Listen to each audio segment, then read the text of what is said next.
प्रिय विद्यार्थियों, आज हम लॉ के सामाजिक समझौता सिद्धांत में राज्य का क्या स्वरूप उभर कर आया, इस पर अपना व्याख्यान केंद्रित करेंगे।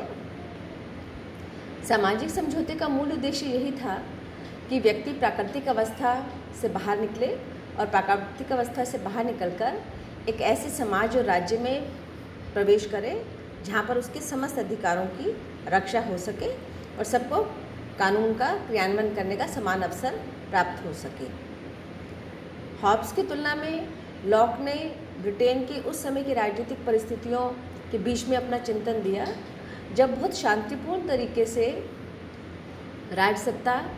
सत्ता राजा से निकलकर संसद के पास शिफ्ट हो रही थी, जा रही थी। और एक ऐसा आमूलचूल परिवर्तन था ब्रिटेन की राजनीतिक संसदीय व्यवस्था में, जिसमें विशुद्ध रूप से राजतंत्रात्मक व्यवस्था की जगह एक लोकतांत्रिक संसदीय व्यवस्था पदार्पण कर रही थी। तो इस परिप्रेक्ष्य में अगर हम लॉक के सामाजिक समझौता संबंधी विचार को देखते हैं तो हमें स्पष्ट होता है कि क्यों लॉक ने माना कि व्यक्ति एक विवेकशील प्राणी है और विवेक के अनुसार परिस्थितियों में वो सही निर्णय करता है।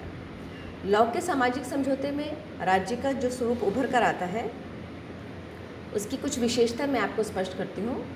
सबसे पहला ये कि संवैधानिक राज्य ही वास्तविक राज्य हो, अर्थात कोई भी ऐसा राज्य जो किसी एक व्यक्ति के द्वारा निर्देशित होगा वो राज्य संवैधानिक राज्य नहीं माना जाएगा। ऐसा राज्य जिसके कुछ नियम होंगे, कानून होंगे, जिन्हें किसी निश्चित सिद्धांतों पर शासन करना होगा, वही वास्तविक राज्य माना जाएगा। वस्तुतः यहाँ लॉ स्पष्ट कर रहे हैं कि एक ऐसा कानून, एक ऐसी व्यवस्था होनी चाहिए जो किसी भी राज्य का आधार होगी। दूसरा, लॉ के चिंतन में राज्य सबके लिए अस्तित्व में आता है।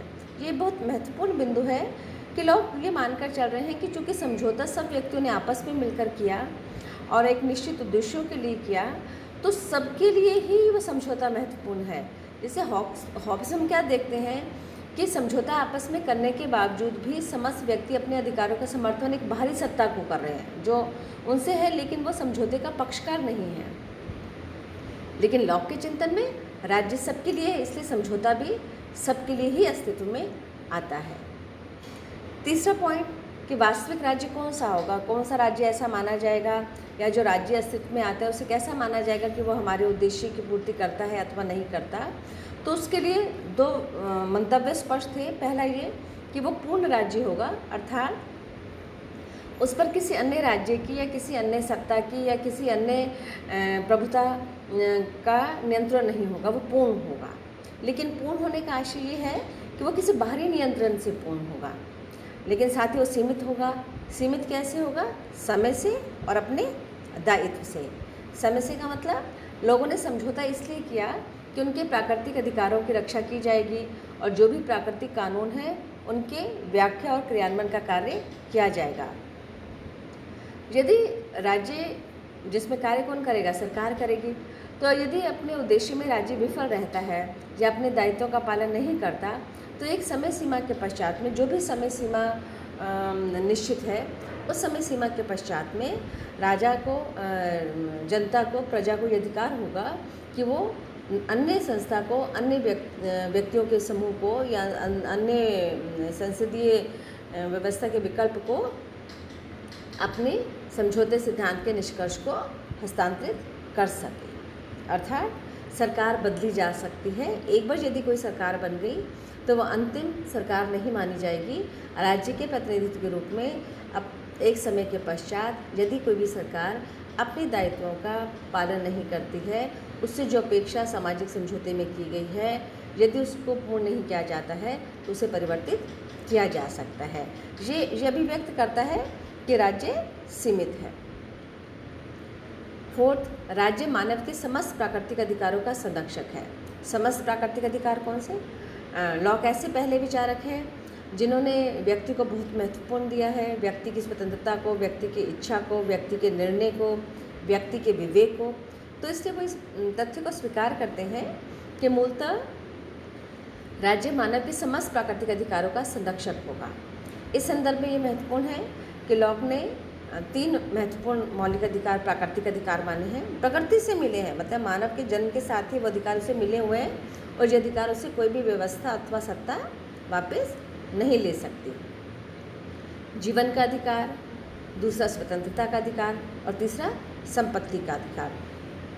और तीनों ही अधिकार महत्वपूर्ण है। ऐसा नहीं है कि जीवन का अधिकार महत्वपूर्ण है और स्वतंत्रता का नहीं है, स्वतंत्रता का अधिकार महत्वपूर्ण है और संपत्ति का नहीं है, ऐसा नहीं है।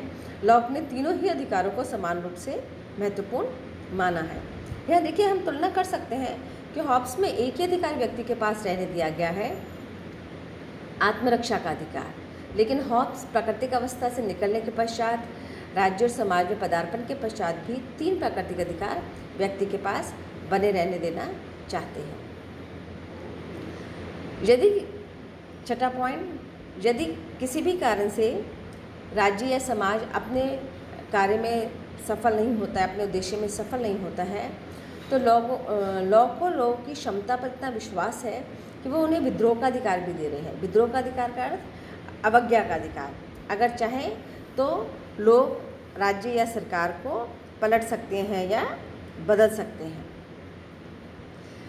यद्यपि बारकर हमने पहले भी अपने एक लेक्चर में स्पष्ट किया है कि संभवतः लॉक में ऐसा प्रतीत होता है कि दो समझौते हैं और एक से संभवतः समाज की उत्पत्ति और दूसरे से सरकार की उत्पत्ति हुई होगी।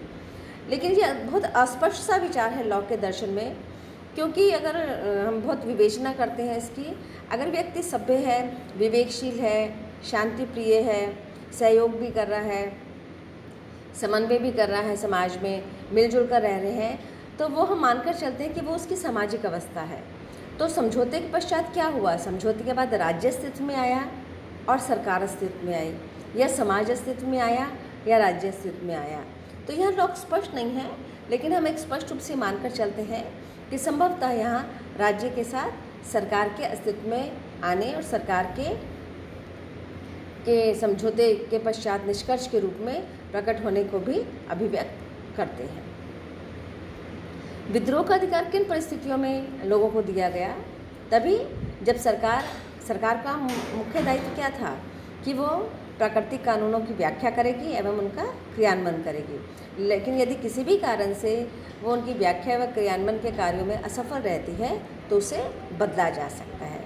यहाँ हॉबहोस का एक बड़ा युक्ति संगत एक परिभाषा उन्होंने लिखी है कि वस्तुतः लॉक का शासन उदारवादी व्यक्ति का शासन है, जो उदारवादी व्यक्ति के लिए किया जा रहा है और उदारवादी व्यक्ति के द्वारा किया जा रहा है। अर्थात उदारवादी का मतलब जो व्यक्ति के अधिकार और उसकी स्वतंत्रता के आग्रह के प्रति एक सशक्त समर्थक मत होता है, उसे बोलते हैं उदारवादी व्यक्ति के प्रति एक सुदृढ़ मत। 9वां पॉइंट, संसदीय संप्रभुता की अवधारणा निकल कर आती है, उदारवादी शासन की अवधारणा निकल कर आती है लॉक के दर्शन में। क्यों? क्योंकि ये मानकर चला जाता है कि जब हम समय सीमा की बात करते हैं तो ये संसदीय व्यवस्था में ही संभव है कि मान लीजिए 4 साल, 5 साल, 7 साल, जो भी हम अपेक्षा करते हैं किसी भी देश की संसदीय व्यवस्था से, कि उसमें एक निश्चित समय सीमा होगी। उस निश्चित समय सीमा में प्रतिनिधियात्मक शासन के द्वारा शासन किया जाएगा और यदि उस शासन में वो असफल रहते हैं या अपने निर्दिष्ट लक्ष्यों को पूरा नहीं करते हैं तो एक समय सीमा के बाद उनको परिवर्तित होने के लिए तैयार होना होगा। वस्तुतः ये संसदीय संप्रभुता की संभावना है और इसी में उदारवादी शासन का विकल्प छुपा है और यही उदारवादी शासन को अभिव्यक्त करता है। अंतिम, लॉक को क्यों महत्वपूर्ण माना जाता है? क्योंकि जिस प्रकार हमने हॉब्स में क्या देखा कि हॉब्स व्यक्तिवाद से शुरू होते हैं, लेकिन उनकी समाप्ति उनके दर्शन की किस पे होती है? निरंकुशवाद पे समाप्त होती है। लेकिन लॉक व्यक्तिवाद से शुरू करते हैं तो उनके दर्शन की समाप्ति किस पे होती है? उदारवाद पे होती है। इसलिए लॉक को उदारवादी विचार का, उदारवादी दर्शन का जनक भी माना जाता है।